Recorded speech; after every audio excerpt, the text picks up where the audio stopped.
ഇപ്പോൾ സുരേഷ് ഗോപി മാധ്യമങ്ങളോട് ഒന്ന് സംസാരിക്കുന്നു. വഴിവിടണേ, ഒന്ന് അല്ല, അതെല്ലാം നിങ്ങൾ പ്രതീക്ഷിക്കുക, അവരത് നൽകും. അത്രയേ ഉള്ളൂ, അത്രയേ ഉള്ളൂ. ഇല്ല ഇല്ല ഇല്ല.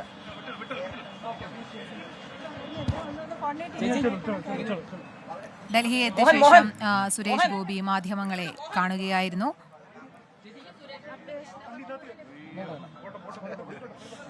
അച്യുതൻ ചേരുന്നുണ്ട് കൂടുതൽ വിശദാംശങ്ങളുമായി. അച്യുതൻ, കേന്ദ്രമന്ത്രിസഭയിൽ ഉൾപ്പെട്ടതിന് പിന്നാലെ ജോർജ് കുര്യൻ വി മുരളീധരന്റെ വീട്ടിലെത്തിയിരിക്കുകയാണ്. ഡൽഹിയിലെത്തിയ ശേഷം സുരേഷ് ഗോപി മാധ്യമങ്ങളോട് പ്രതികരിക്കുകയാണ്. ആ തത്സമയ ദൃശ്യങ്ങളാണ് ഇപ്പോൾ പ്രേക്ഷകർ കാണുന്നത്. अब कुछ नहीं है मेरे पास. आप कितना खुश हैं सर? आप खुश हैं?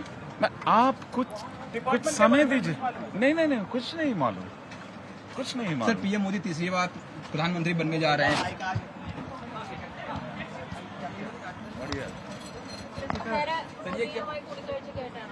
अल्ल